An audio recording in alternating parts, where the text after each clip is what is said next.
The sound of splintering wood and the roaring flames were the last things Katherine Bennett remembered before the world went black. The fire had come without warning, sweeping through her small homestead with a ferocity that left no time for saving anything beyond the clothes on her back. When Katherine awoke, the taste of ash filled her mouth and the scorching Colorado sun beat down on her dirt-streaked face. It was 1876, and the promise of a new life on the frontier had just gone up in smoke. She had traveled west after her parents' passing, determined to forge her own path with nothing but her education, determination, and the small inheritance that had purchased this land. Now, as she staggered to her feet among the smoldering remains of what had been her home, the magnitude of her loss threatened to overwhelm her. The simple cabin she had painstakingly established over the past year was now a skeleton of charred timber. Katherine stumbled through the wreckage, her throat tight with unshed tears. She made her way to what had once been her kitchen, where the cabinet that had held her mother's china, the only family heirlooms she had brought west, was now a blackened frame. Her legs gave out then, the combination of smoke inhalation, exhaustion, and heartbreak proving too much. Katherine collapsed beside the burned cabinet, her fingers clutching at the scorched wood as if she could somehow restore it through sheer will. The heat from the still smoldering remains warmed her tear-stained cheeks as darkness began to creep in from the edges of her vision. The distant sound of hoofbeats barely registered in her consciousness. Katherine thought perhaps it was just the pounding of her heart, until a shadow fell across her face, and the crunch of boots on ash-covered ground brought her back to the present. "Miss? Miss, can you hear me?" The voice was deep, concerned, and distinctly masculine. Katherine tried to focus on the figure kneeling beside her, but her vision swam. She made out the broad shoulders of a man, the shadow of a hat, and then nothing as consciousness slipped away once more. Miles Thornton had not planned to deter from his route to Silverton when he spotted the column of smoke on the horizon. A seasoned cowboy who had spent the last 8 years driving cattle across the territories, he had seen his share of tragedy on the frontier. Still, something compelled him to investigate, perhaps the nagging memory of his own family's homestead burning when he was just a boy. Finding the young woman collapsed amidst the ruins sent a jolt of urgency through him. Miles lifted her carefully, noting the fine quality of her clothing beneath the soot and grime.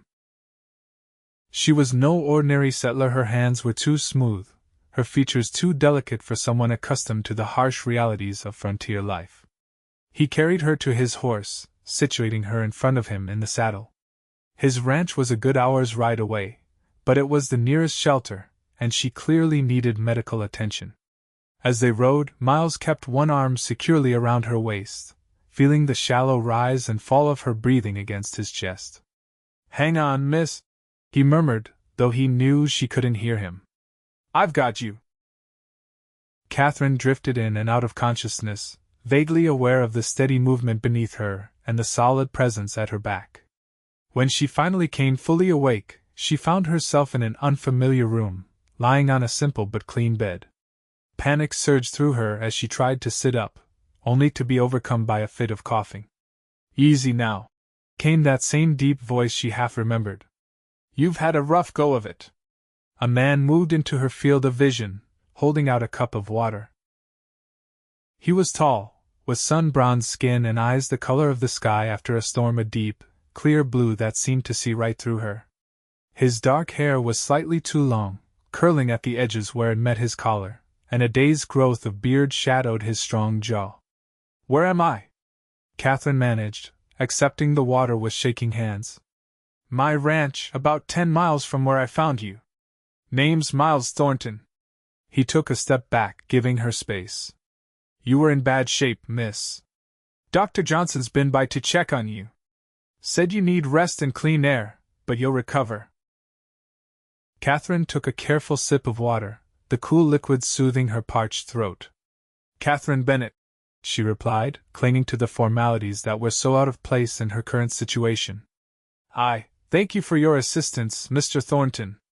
"Miles," he corrected with a slight nod. "And no thanks needed.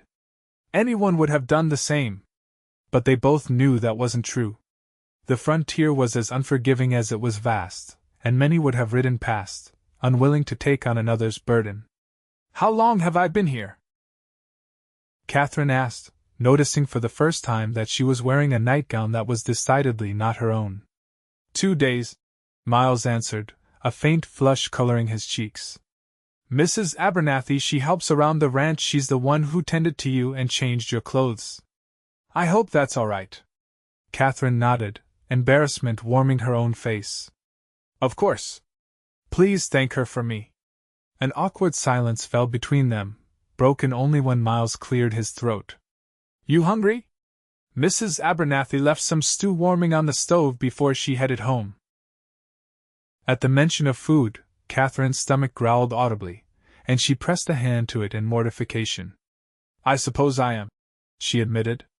Miles's mouth curved into a smile that transformed his weather-worn face, softening the hard edges and lighting up his eyes. "I'll bring you a bowl. Then, if you're feeling up to it, maybe you can tell me what happened." As he left the room, Katherine sank back against the pillows, trying to gather her scattered thoughts.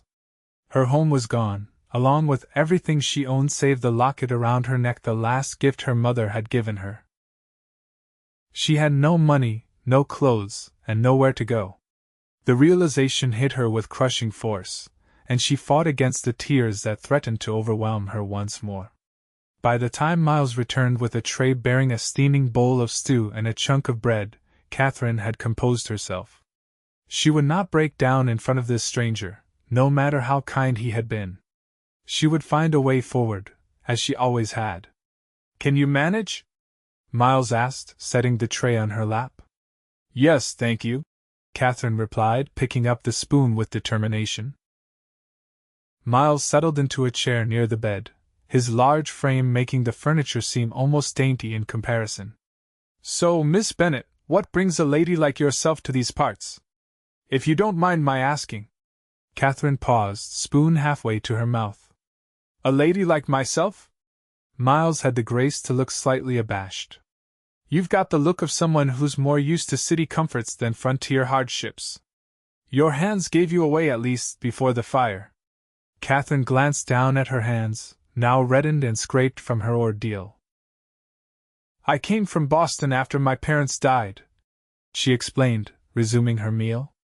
"I was a teacher there, but I needed a fresh start. I heard about the homesteading opportunities out west." "All alone?" Miles couldn't hide his surprise. "Yes, all alone," Katherine replied, a hint of defiance creeping into her voice.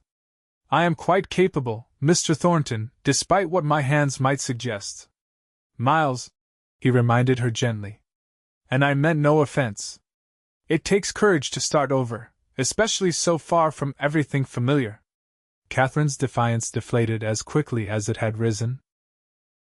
"Well, it seems my courage has led me right back to square one. Everything I brought with me is gone." "The fire, was it an accident?" Katherine's brow furrowed. "I believe so. I had gone to collect water from the stream. When I returned, the cabin was already ablaze. Perhaps a spark from the stove." She trailed off, remembering with sudden clarity that she had banked the fire carefully before leaving. "Or perhaps not," Miles said, reading the doubt on her face. "There've been reports of land grabbers in these parts. They're not above scaring off legitimate settlers if they think the land's valuable."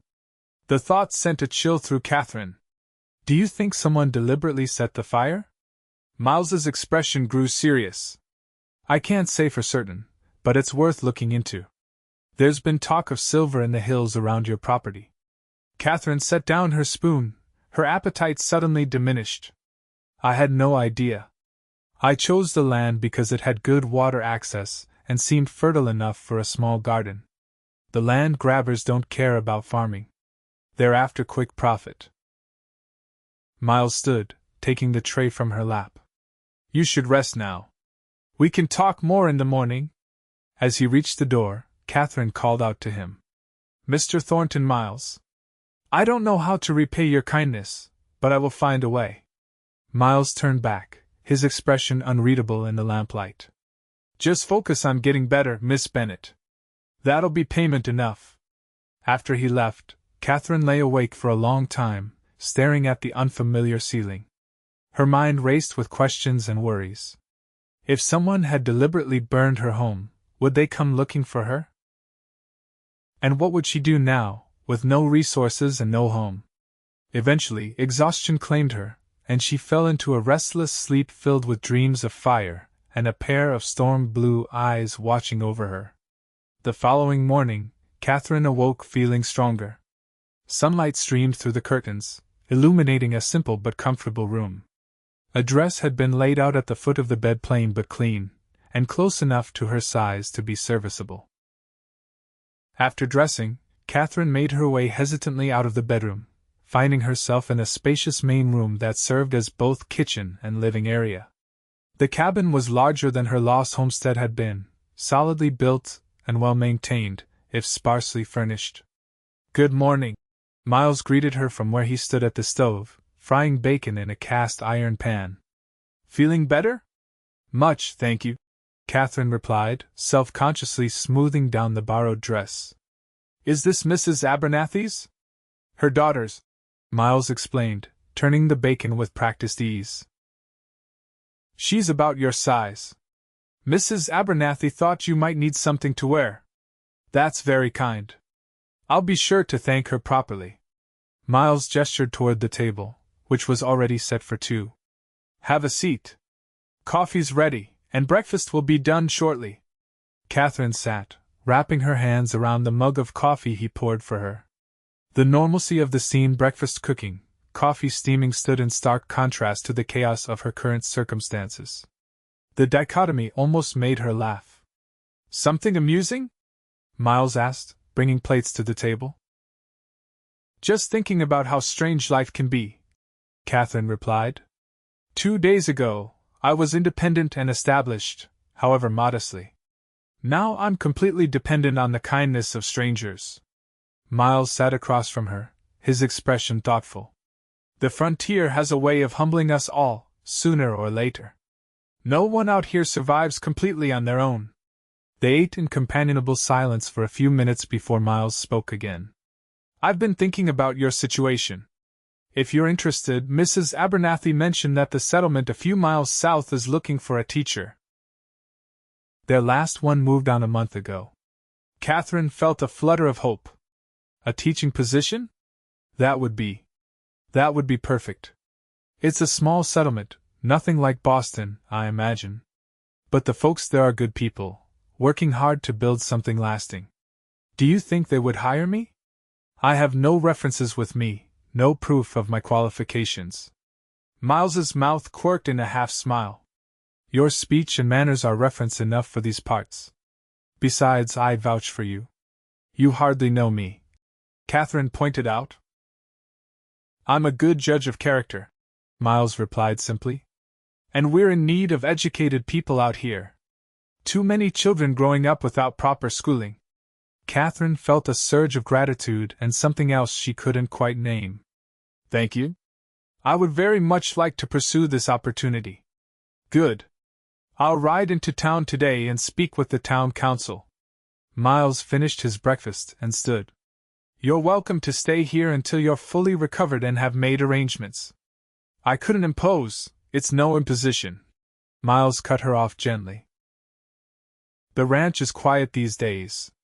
I've scaled back the operations since my father passed. Just me and a couple of hands managing a small herd." Katherine realized how little she knew about the man who had saved her. "You inherited the ranch?" Miles nodded, clearing the plates. 5 years ago. Pa built it from nothing. Came out here with my mother when this was still mostly wilderness. She died when I was young, but he kept it going, taught me everything I know." "I'm sorry about your parents," Katherine said softly. "It's not an easy thing, being left behind." Their eyes met in a moment of shared understanding. Miles was the first to look away, busying himself with washing the dishes. "I need to check on the herd, then I'll head into town. Make yourself at home. Mrs. Abernathy will be by later to bring some supplies." After Miles left, Katherine explored the cabin more thoroughly. It was a bachelor's home, utilitarian and sparse, but with unexpected touches that spoke of a deeper character. Books on a small shelf by the fireplace, a hand-carved chest set on a side table, a pressed wildflower preserved between glass frames. She found herself drawn to the books, running her fingers along the spines. Whitman, Thoreau, Cooper, not what she would have expected from a cowboy. Then again, Miles Thornton was already proving to be full of surprises.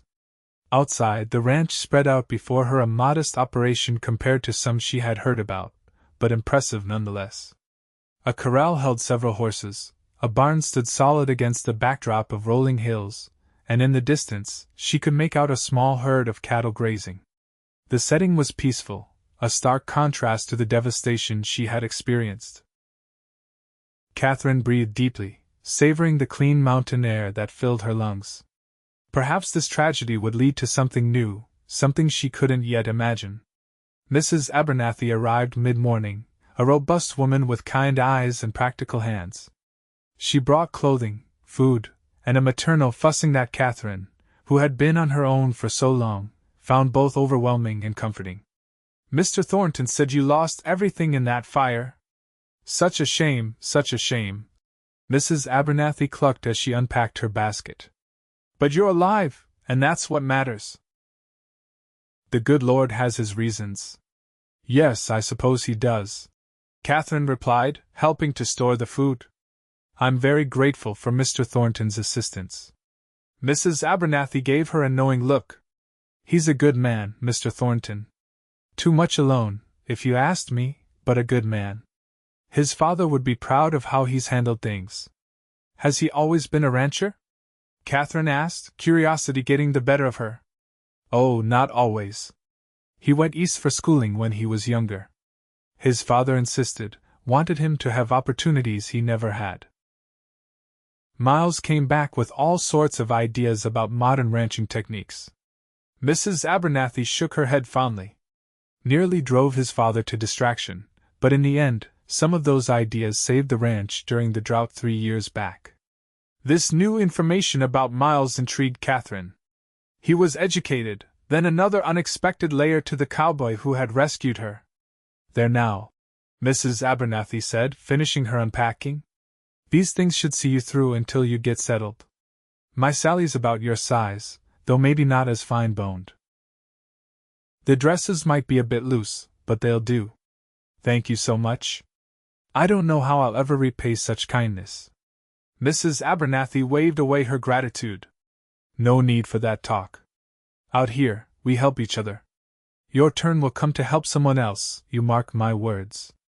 After Mrs. Abernathy left, Katherine spent the afternoon putting her borrowed clothing away and resting, still weakened from her ordeal. She was dozing in a chair by the window when the sound of hoofbeats announced Miles's return. He entered the cabin with a gust of cool air, removing his hat as he crossed the threshold. His face lit up when he saw her, a smile breaking across his features like sunshine after rain. "Good news," he announced without preamble. "The town council is eager to meet you. They've been trying to find a teacher for months." Katherine sat up straighter, hope blossoming in her chest. "When?" "Tomorrow, if you're feeling up to it. I told them about your situation, and they're sympathetic.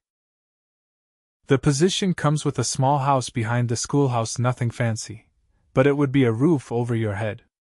"That's wonderful news," Katherine breathed, hardly daring to believe her luck. "I don't know how to thank you." Miles shrugged off his coat, hanging it by the door. "No need. The town needs a teacher as much as you need a position. It's a fair exchange. Still, you've gone above and beyond for a stranger. Most men would have done far less."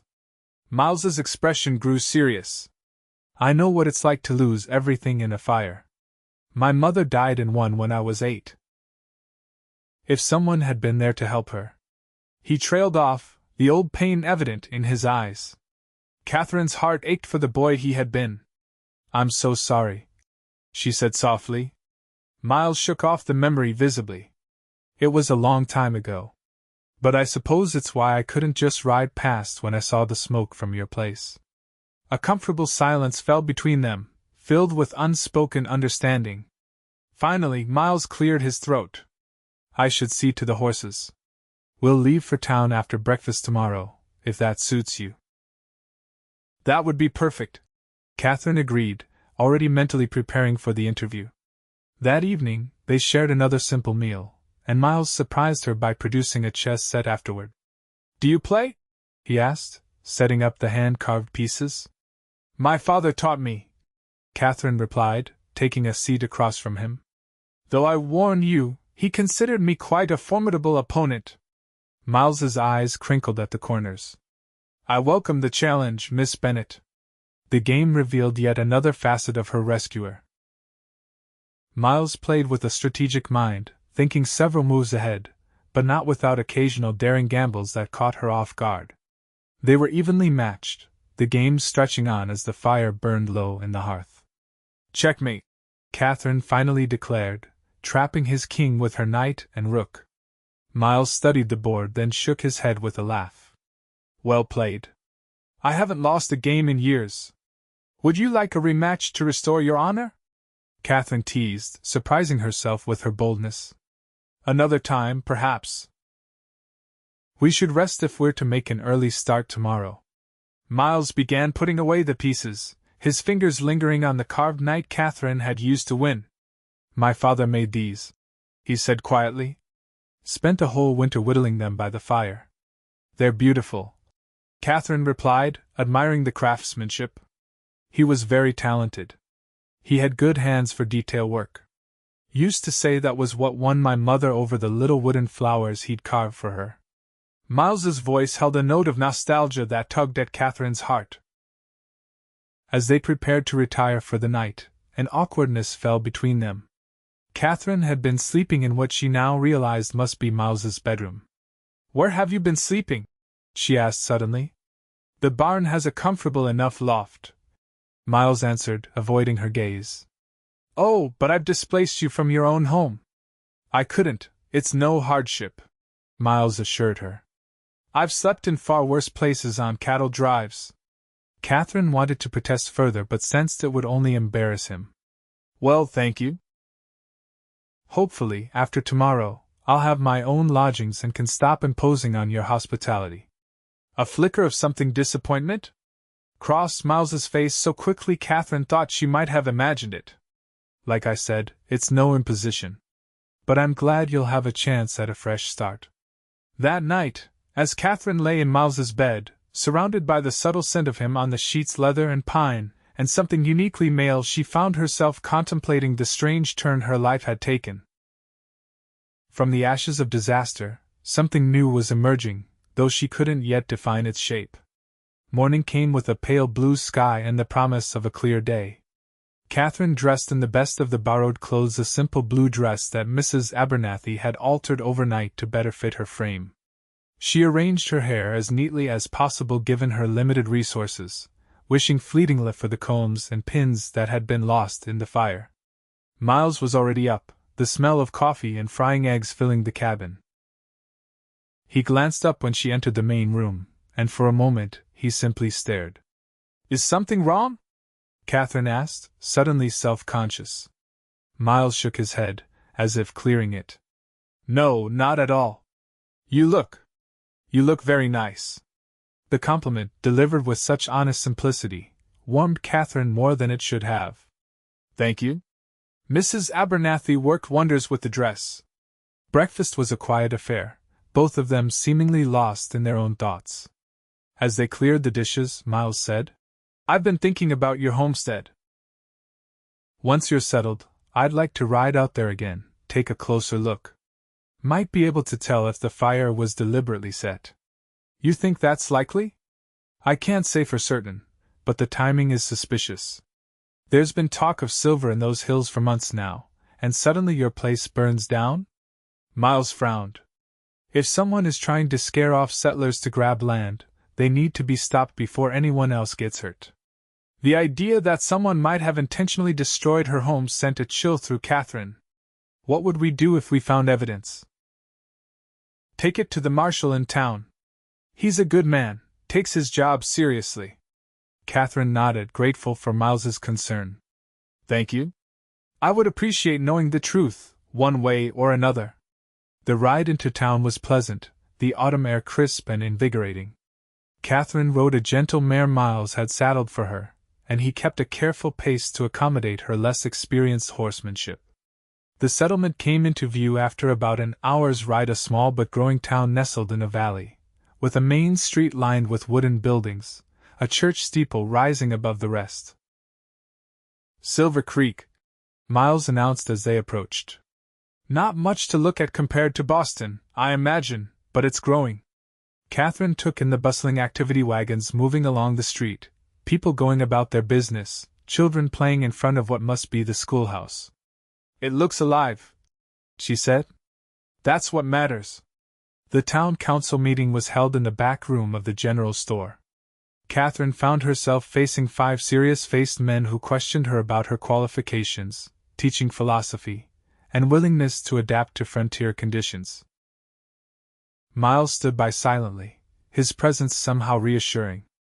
"Well, Miss Bennett," said Mr. Hollister, the council chairman, after nearly an hour of discussion, "we're impressed with your credentials and your spirit. Surviving a fire and immediately looking for work speaks to your character. The position is yours if you want it." Relief flooded through Katherine. "Thank you, sir. I accept with gratitude. The schoolhouse needs some attention," Mr. Hollister continued, "and the teacher's cottage out back is basic, but sound. You can move in immediately. Term starts in 2 weeks, which should give you time to prepare."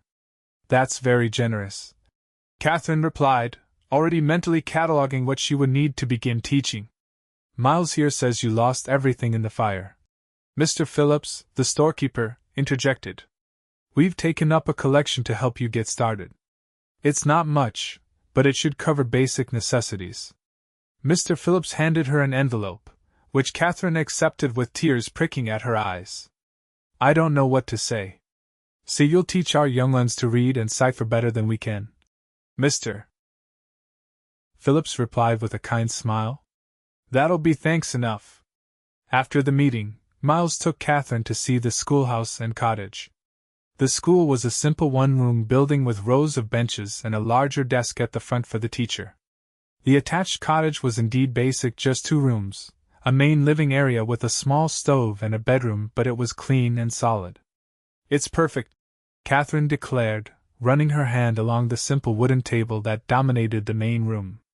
"I can make this a home." Miles stood in the doorway, watching her with an unreadable expression. "You're sure? It's a far cry from what you must be used to." "What I'm used to is gone," Katherine said firmly. "This is my new beginning, and I'm grateful for it." They spent the remainder of the day in town, using some of the collection money to purchase essentials: bedding, cooking utensils, teaching supplies, and a few personal items for Katherine. The people of Silver Creek were welcoming, many stopping to introduce themselves when they learned she was to be the new schoolteacher. By late afternoon, the cottage was minimally furnished but habitable. Katherine stood in the center of the main room, overwhelmed by the generosity of the townspeople and the swiftness with which her circumstances had changed. "I should be getting back to the ranch," Miles said, lingering by the door. "Will you be all right here?" "Yes, thanks to you," Katherine replied, turning to face him. "I don't know how I can ever repay you for all you've done." Miles shifted uncomfortably. "There's no debt between us. I'm just glad things worked out." A sudden awkwardness descended, either quite knowing how to say goodbye after the intense few days they had shared. "Perhaps," Katherine began hesitantly, "perhaps you could come for dinner sometime? Once I'm properly settled. It would be the least I could do." Miles's face brightened. "I'd like that. Sunday, then? After church?" "Sunday," Miles agreed with a nod. He placed his hat back on his head, tipping it slightly. "Until then, Miss Bennett." After he left, Katherine felt the cottage's silence envelop her.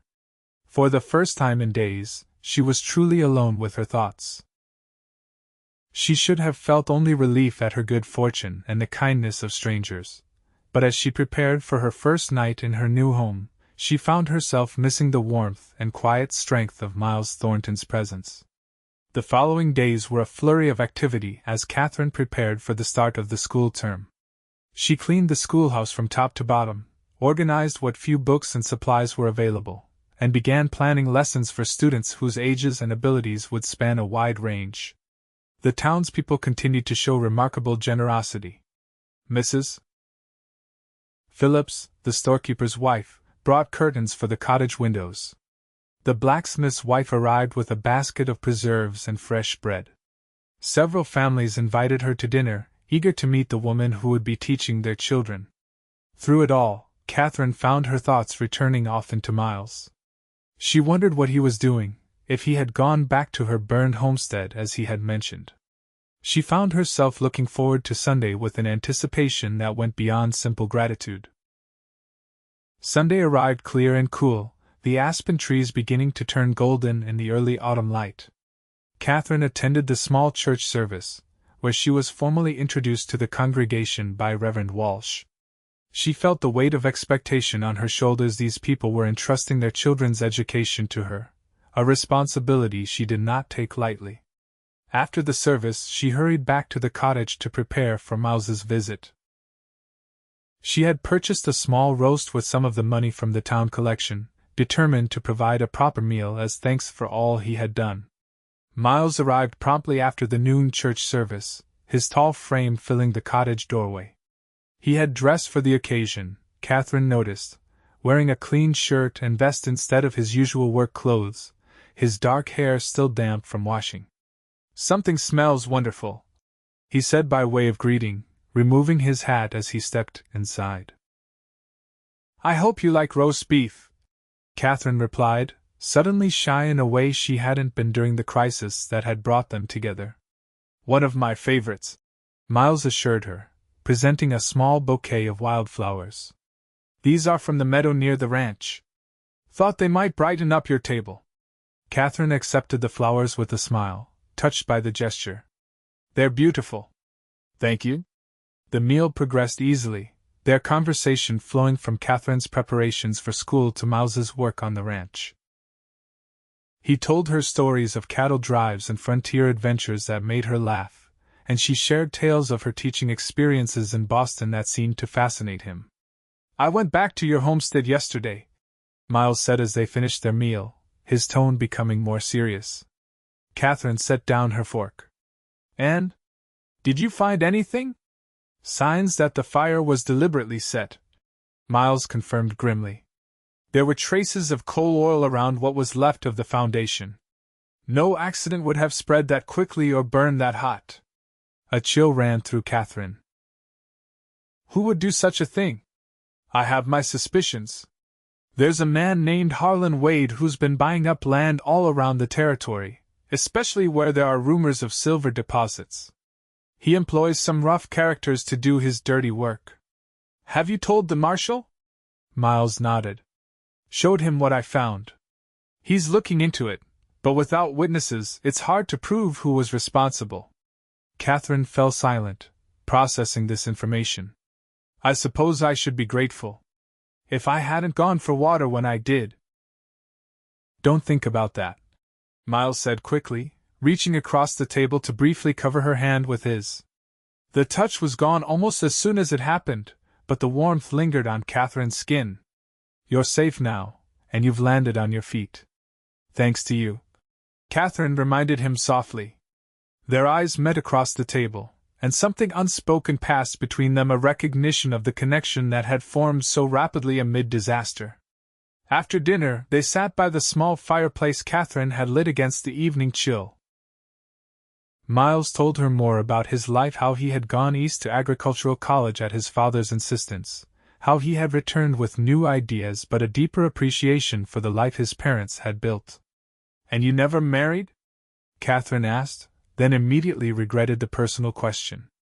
"I'm sorry, that's none of my business." "No, it's a fair question," Miles replied, gazing into the fire. "There was someone, once, back east.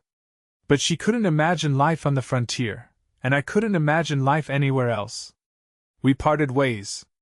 "I'm sorry," Katherine said sincerely. Miles shrugged. "It was for the best. What about you?" No husband waiting back in Boston? Katherine shook her head. No. I was engaged briefly, but he changed his mind when my parents died and my circumstances became more modest. Even now, the memory of Edward's abandonment stung. Then he was a fool, Miles said with unexpected vehemence. And unworthy of you. The simple declaration, delivered with such conviction, warmed Katherine more than the fire before them. Thank you for saying that. As the evening grew late, Miles reluctantly rose to leave. I've kept you too long. You must have preparations to make for tomorrow. Not at all, Katherine assured him, walking him to the door. This has been the most pleasant evening I've had in a very long time. They stood in the doorway, either quite ready to say goodbye. Finally, Miles spoke. Would it be all right if I called on you again? Perhaps next Sunday? I would like that very much, Katherine replied, her heart beating a little faster at the prospect. Miles smiled, the expression transforming his weathered face and lighting his blue eyes. Until next Sunday, then. He hesitated, then reached for her hand, raising it briefly to his lips in a gesture that belonged more to drawing rooms than frontier cottages. Good night, Katherine. It was the first time he had used her given name, and the sound of it in his deep voice sent a pleasant shiver through her. Good night, Miles. After he left, Katherine stood in the doorway for a long moment, watching his figure recede down the moonlit path toward town. She touched her fingers to the spot where his lips had brushed her skin, wondering at the strange and unexpected turn her life had taken. The school term began the following day, with 23 students ranging in age from 6 to 16 filing into the schoolhouse with varying degrees of enthusiasm. Katherine threw herself into teaching with renewed vigor, grateful for the opportunity to use her skills and build a new life. The days fell into a pattern. Weekdays were filled with lessons, evenings with grading and preparation. Sundays became the highlight of her week, with church in the morning followed by Miles's visits in the afternoon. Sometimes they would ride out to explore the countryside, Miles pointing out landmarks and sharing the history of the area. Other times they would simply sit and talk, play chess, or read together by the fire. October gave way to November, and the first snows dusted the mountains surrounding Silver Creek. Katherine found herself more integrated into the community with each passing day. She organized a harvest festival at the school, started a reading circle for the town's women, and even began teaching an evening class for adults who wanted to improve their literacy. Through it all, her friendship with Miles deepened. She learned to read the subtle expressions on his face, to understand the quiet strength that defined him. He was unlike any man she had known in Boston, less polished, perhaps, but more genuine, with a code of honor that was as much a part of him as his sun-browned skin and calloused hands. For his part, Miles found excuses to come to town more frequently than ranching business required. He would appear at the schoolhouse with books he thought she might enjoy, or stop by the cottage with game from his hunting. The townspeople began to exchange knowing glances when they saw them together, but if Miles noticed, he gave no indication. One crisp Saturday in late November, Miles arrived at the cottage earlier than usual, leading 2 saddled horses. "I have something to show you," he announced when Katherine opened the door. "If you're willing to ride a few miles." "Of course," Katherine agreed, intrigued by the excitement in his eyes. "Let me get my coat." They rode for nearly an hour, following a trail that wound up into the foothills. The air grew colder as they climbed, their breath forming clouds in the chilly air. Finally, they crested a ridge, and Miles reined in his horse. "There," he said, pointing to a sheltered valley below them. "What do you think?"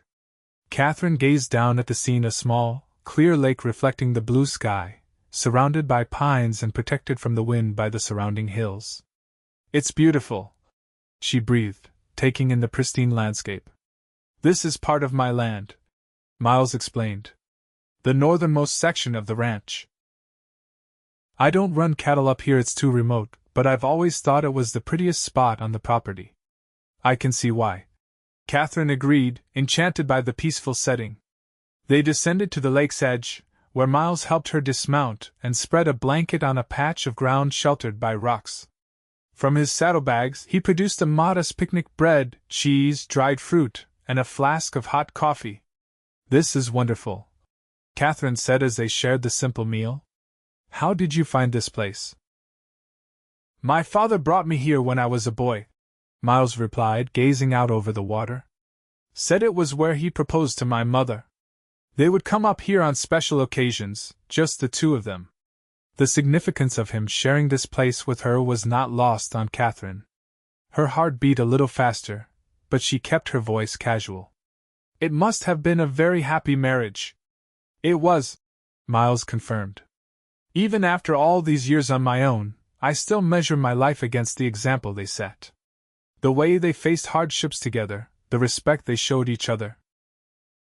He paused, then added more quietly, "I always hoped to find that kind of partnership." Their eyes met, and Katherine saw in his gaze a question he wasn't yet asking aloud. The moment stretched between them, charged with possibility. "Katherine," Miles began, his voice deeper than usual, "I know we haven't known each other long, but—" A distant gunshot cut through the stillness, followed by another. Miles was on his feet instantly, his hand going to the revolver at his hip. "That came from the direction of my ranch," he said, tension evident in every line of his body. "We need to go. Now." They packed up hastily, and Miles helped Katherine mount with urgent efficiency. The ride back was faster than comfort allowed, Miles pushing their pace as much as he dared on the rugged terrain. As they approached the ranch, smoke was visible rising from behind the barn. Miles spurred his horse forward, Katherine following as quickly as she could manage. They rode into the ranch yard to find chaos. One of the outbuildings was ablaze, ranch hands working frantically to keep the fire from spreading to the barn and main house. "What happened?" Miles demanded, dismounting in one fluid motion. "Riders!" gasped Tom Jensen, one of the ranch hands, his face streaked with soot. "4 of them. Started shooting, then set fire to the storage shed. We drove them off, but Bill took a bullet in the arm." Miles's expression hardened. "Was one of them a tall man with a scar across his cheek?" Tom nodded grimly. "That'd be Jackson. Works for Harlan Wade." Miles turned to Katherine, his eyes dark with concern and anger. "I need to see to Bill and help contain this fire. You should go back to town where it's safe." "I'm not leaving," Katherine said firmly. "I can help." For a moment, Miles looked as though he might argue, but then he nodded. "There's a well pump behind the house. We need more water." For the next hour, Katherine worked alongside the ranch hands, pumping water, carrying buckets, and helping to treat Bill's wound. The fire was eventually contained, though the storage shed was a total loss, along with the winter feed and tools it had contained. As twilight fell, Miles found Katherine sitting on the porch steps, exhausted and soot-stained. He sat beside her, equally filthy and weary. "Are you all right?" he asked, his voice rough from smoke. "I'm fine," she assured him. "Why would they do this?" Miles's jaw tightened. "Wade wants my land. He's been trying to buy me out for months, offering less than half what it's worth. When I refused, he started making threats. Guess he decided to show he was serious. Because of the silver? Partly. But also because my water rights. The stream that runs through my property feeds into the valley where he's buying up land. If he controls the water source, he controls everything downstream." Katherine shook her head, appalled. "This can't be allowed to continue." "There must be some law, some authority. The law moves slowly out here," Miles interrupted gently. "And Wade has money, which means influence. The marshal will investigate, but without proof directly linking Wade to the attack." He shrugged, the gesture eloquent in its resignation. "What will you do?" "Rebuild.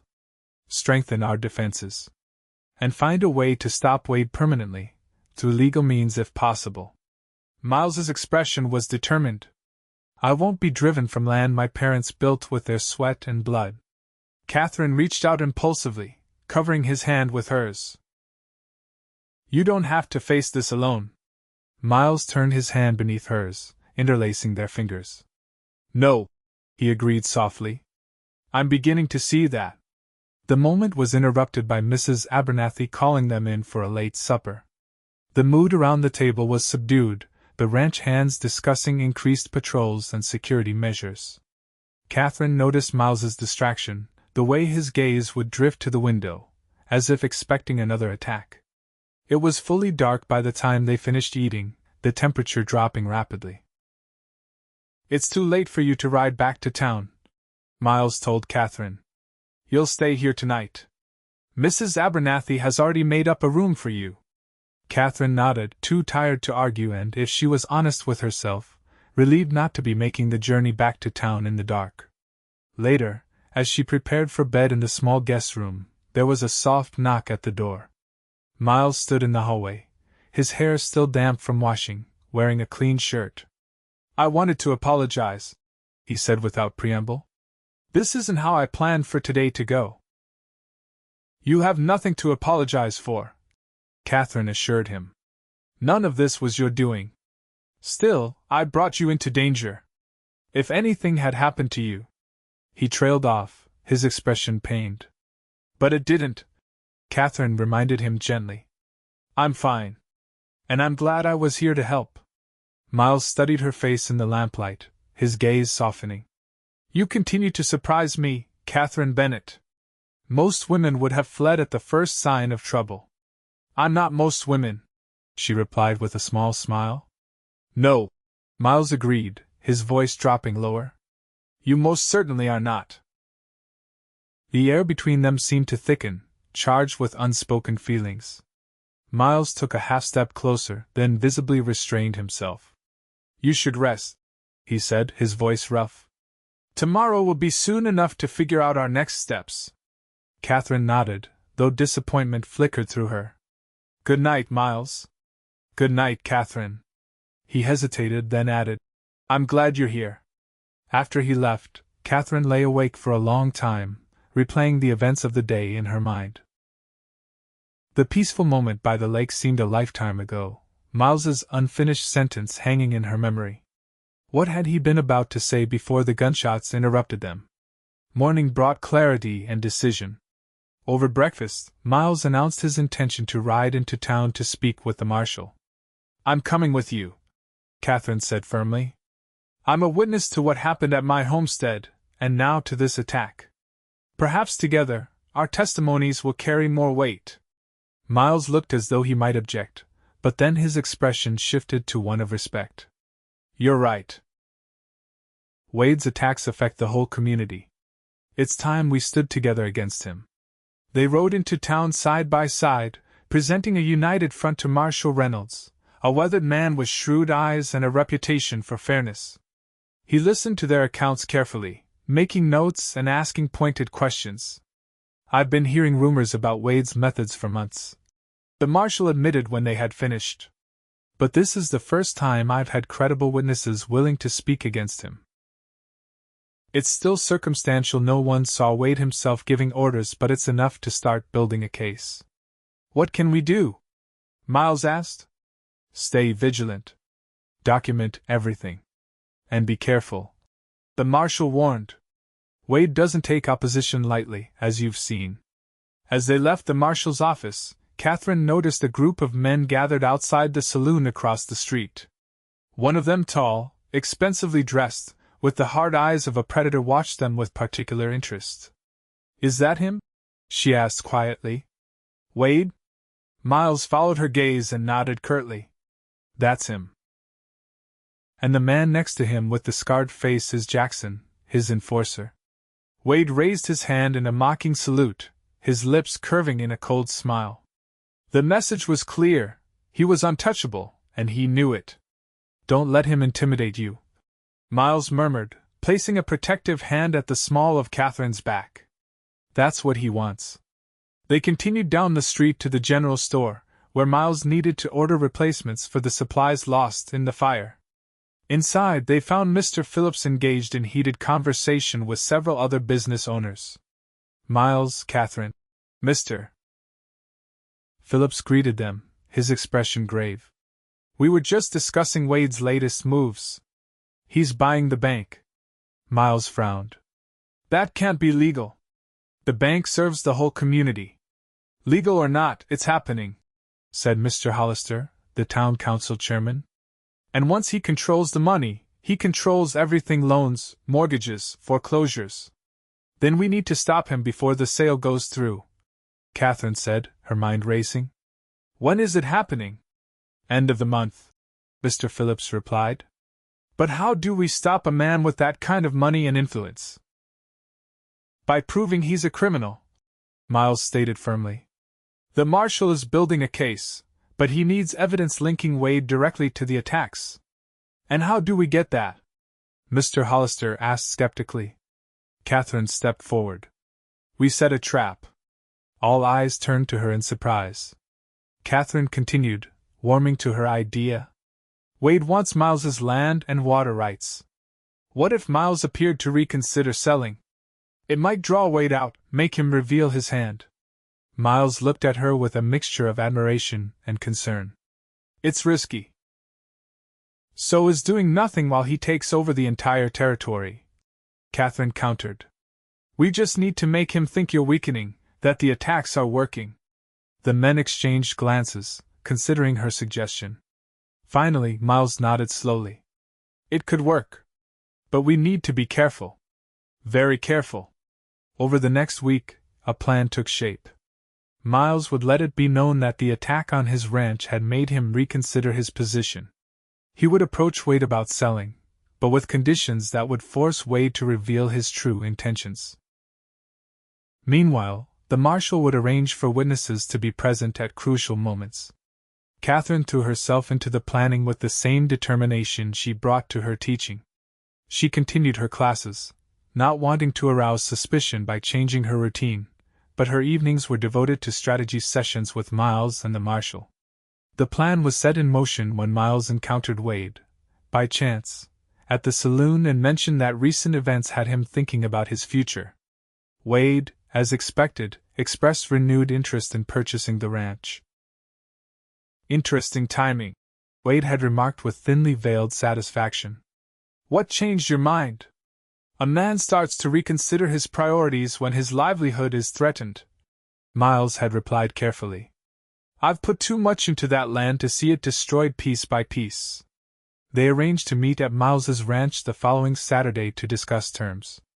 Katherine would be present as Miles's financial advisor, a cover that allowed her to participate while providing the additional witness they needed. The night before the meeting, Miles came to Katherine's cottage. His face was tense with concern as she let him in. I've been thinking, he said without preamble. This plan puts you in danger. Wade is unpredictable, and if he suspects a trap. We've been over this, Katherine reminded him gently. The risk is worth taking if it means stopping him. Not if it means risking you, Miles countered, his voice rough with emotion. Katherine, if anything happened to you because of me, I couldn't bear it. The naked honesty in his voice touched her deeply. Miles, she said softly, stepping closer to him. I'm doing this because I choose to, not just for you, but for myself and for this community. Wade destroyed my home too, remember? Miles reached out, his calloused hand cupping her cheek with surprising gentleness. You've become very important to me, he confessed, his blue eyes intent on hers. More important than I ever expected.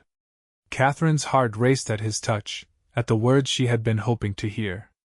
And you to me, she whispered. The moment stretched between them, charged with possibility.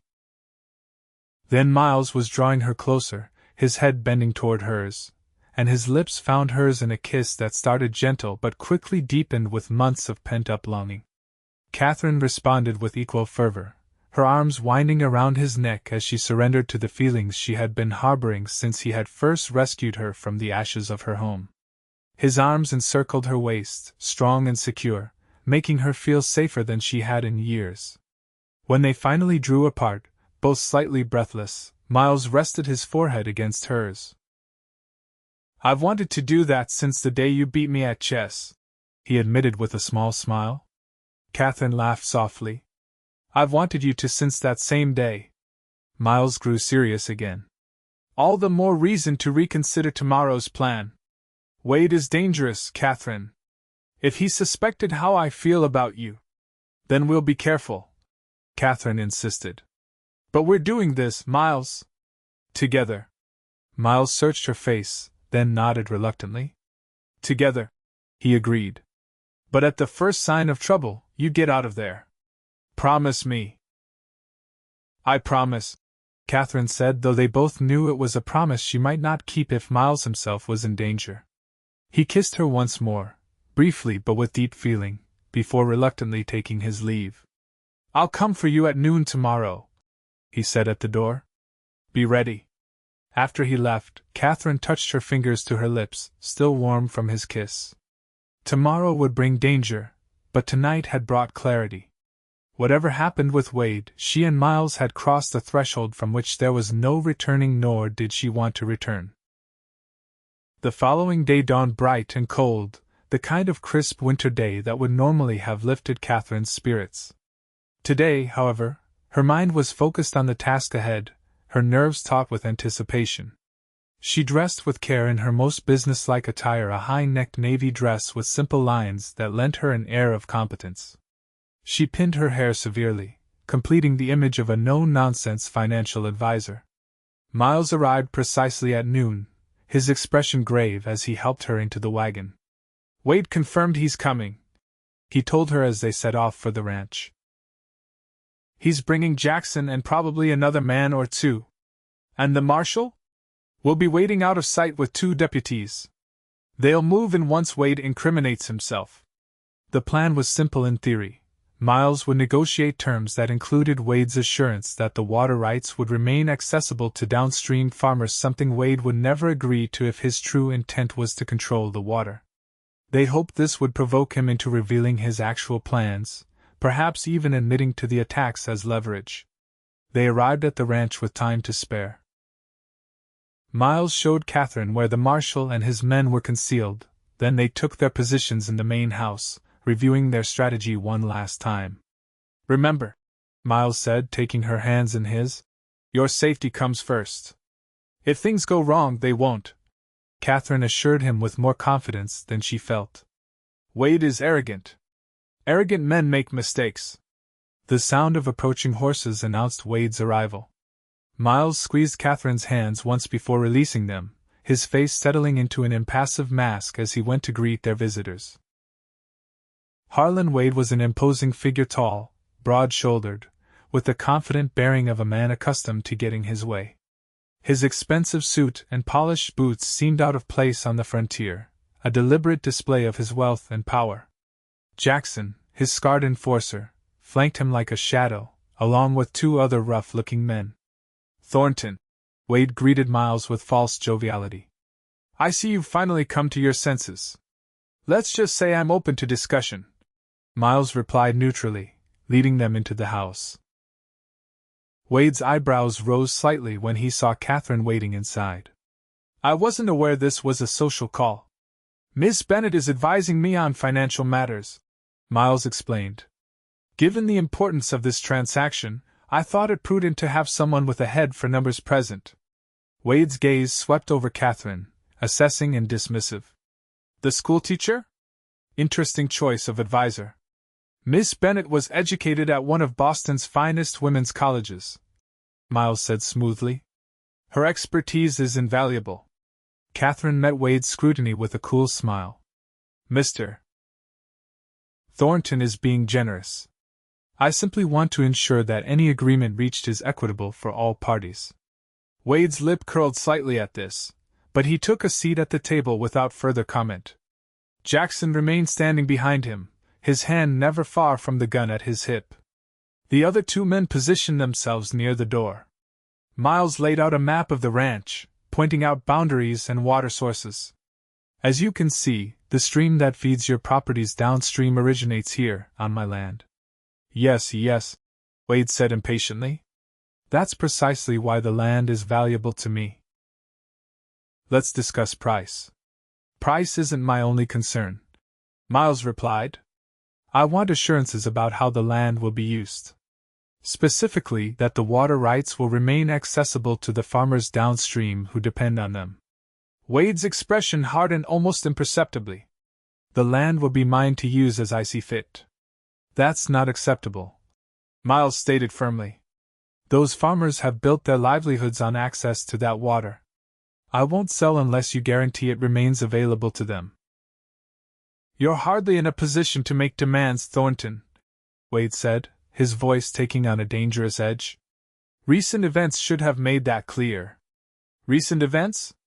Miles echoed innocently. I'm not sure I take your meaning. Wade leaned forward, his pretense of civility slipping. Don't play games with me. You know exactly what I'm capable of. The fire at your storage shed was just a warning. Next time, it could be your house. Or maybe the schoolhouse in town. Katherine couldn't suppress a small gasp at the threat. Wade's cold eyes shifted to her, a smile spreading across his face that didn't reach his eyes. Ah, I see. It's not just financial advice the schoolteacher provides. How touching. His gaze returned to Miles. All the more reason to be sensible, Thornton. I always get what I want, one way or another. Are you threatening Miss Bennett? Miles asked, his voice dangerously quiet. Merely pointing out that your stubbornness has consequences, Wade replied smoothly. First your feed store, then the schoolteacher's little homestead. Who knows what might be next? Katherine's heart raced. Wade had just implicated himself in the fire that destroyed her home. From the corner of her eye, she saw Miles give a subtle nod, the signal to the marshal, who would be listening at the partially open window. So you admit you were behind the fire at Miss Bennett's homestead? Miles pressed, keeping Wade talking. Wade's laugh was cold. Let's just say I find it convenient when obstacles remove themselves from my path. Now back to business. My offer is $20,000 for the entire property, water rights included. Take it or face the consequences. That's less than half its value, Miles objected, stalling for time as they waited for the marshal to make his move. Its value to you, perhaps, Wade sneered. To me, its value lies in what it will allow me to control. Once I own the water source, I can charge whatever I want for access. Those downstream farmers you're so concerned about will pay, or they'll watch their crops wither and die. The door burst open, and Marshal Reynolds entered, his revolver drawn. That's enough, Wade. You're under arrest for arson, extortion, and conspiracy. What happened next unfolded with frightening speed. Jackson drew his gun, firing at the marshal. Miles lunged across the table at Wade, tackling him before he could reach for his own weapon. The two deputies rushed in, engaging the other gunmen. Katherine dove for cover as bullets splintered the wood around her. She crawled toward the kitchen, seeking shelter behind the heavy oak table. From her position, she could see Miles struggling with Wade, who had produced a knife from somewhere and was slashing wildly. The marshal had wounded Jackson, who was down but still conscious, his gun hand reaching for the weapon he had dropped. Without thinking, Katherine grabbed a heavy iron skillet from the stove and rushed forward, bringing it down on Jackson's arm with all her strength. He howled in pain, and the marshal quickly secured him. One of Wade's men was dead, the other surrendering with his hands raised. But Wade himself had broken free of Miles's grip and was backing toward the door, his knife held threateningly before him. This isn't over, Thornton, he snarled. You'll regret this. Miles stood facing him, blood seeping from a cut on his forearm where Wade's knife had found its mark. It's over, Wade. Drop the knife. Instead, Wade lunged, the knife aimed at Miles's heart. Katherine screamed a warning, but Miles was already moving, sidestepping the attack and delivering a powerful blow to Wade's jaw that sent him crashing to the floor, unconscious. The silence that followed seemed deafening after the chaos. Miles immediately looked for Katherine, relief flooding his face when he saw her unharmed. Are you all right? He asked, crossing to her in 2 long strides. I'm fine, she assured him, though her voice shook slightly. You're bleeding. Miles glanced dismissively at his arm. It's nothing serious. Wade's a better businessman than he is a fighter. The marshal approached, holstering his weapon. That was quite a plan, you two. We got exactly what we needed: Wade's confession to both attacks, plus his intentions regarding the water rights. He'll be facing serious charges. In the aftermath, statements were taken, wounds were treated, and Wade and his men were transported to the jail in town. It was nearly evening by the time the ranch was quiet again, just Miles and Katherine sitting on the porch steps, watching the sun set over the hills. I can't believe it's over, Katherine said softly. After all these months of fear and uncertainty. Thanks to you, Miles replied, taking her hand in his. Your trap worked perfectly. We did it together, Katherine corrected him. Like everything else since the day we met. Miles turned to face her fully, his eyes serious in the fading light. That day, finding you in the ashes of your home. I had no idea how completely it would change my life. Nor I, Katherine admitted. I thought I had lost everything. Instead, I found something I never expected. Miles raised his free hand to cup her cheek. That day by the lake, before we were interrupted, I was about to ask if you could ever see yourself sharing a life with me. Not just any life, but this one on a ranch, miles from the comforts you grew up with. Katherine's heart swelled with emotion. Miles Thornton, if these past months have taught me anything, it's that home isn't about a place or comforts. It's about the people you share it with. Is that a yes? Miles asked, a smile beginning to light his eyes. That's a yes, Katherine confirmed, leaning into his touch. Though I haven't actually heard a question yet. Miles laughed softly, then grew serious again. Katherine Bennett, will you marry me? Will you build a life with me here, teach our children and our neighbors' children, grow old with me watching the seasons change over these hills? Tears of joy filled Katherine's eyes. Yes, she whispered. With all my heart, yes. Miles drew her into his arms, his kiss a promise of the future they would build together. As the first stars appeared in the darkening sky, Katherine knew that from the ashes of disaster, something beautiful had emerged, a love as vast and enduring as the frontier itself. Spring arrived with a burst of wild flowers and renewal. The hills around Silver Creek turned green with new growth, and the stream that had been at the center of so much conflict ran clear and full with snowmelt from the mountains. Harlan Wade had been convicted and sentenced to prison for his crimes, his empire crumbling without his ruthless oversight. The bank had reverted to local ownership, and the farmers downstream from Miles's ranch no longer feared for their water access. On a perfect May morning, with the aspen trees leafed out in delicate green, Katherine Bennett became Katherine Thornton in a simple ceremony at the small church in Silver Creek. The entire town turned out for the celebration, Mrs. Abernathy weeping openly as the couple exchanged vows, and Mr. Phillips beaming with pride as he gave the bride away. Katherine wore a new dress of ivory silk, a luxury she had allowed herself after months of making do with donated clothing. Miles looked handsome and slightly uncomfortable in a new suit, his usually weathered face clean-shaven for the occasion, his blue eyes never leaving Katherine's face as they spoke their promises to one another. The schoolhouse closed for a full week in honor of their teacher's marriage, the children cheering the announcement with more enthusiasm than they typically showed for their lessons. Katherine had arranged for a former student from Boston to take over her duties in the fall, when she expected the first of their children to arrive, news they had shared only with each other thus far, a precious secret that added to the joy of their wedding day. After the celebration in town, Miles drove Katherine home to the ranch in a wagon decorated with ribbons and flowers by the schoolchildren.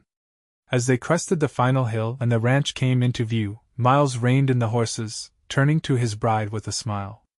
"Welcome home, Mrs. Thornton." Katherine leaned against his shoulder, her heart full. "It's been home since the day you brought me here, though I didn't know it then." Miles pressed a kiss to the top of her head. "That day, when I found you collapsed beside that burned cabinet, I was just trying to offer aid. I had no idea I was offering my heart as well. And I had no idea that losing everything would lead me to finding everything that truly matters," Katherine replied, raising her face for his kiss. As the sun began to set, painting the western sky in shades of gold and crimson, Miles and Katherine Thornton drove down to their ranch, to the home they would share through all the seasons of their lives, built on a foundation stronger than any cabin, a foundation of love that had emerged from ashes and endured through fire, becoming something beautiful and unbreakable in the crucible of the wild frontier.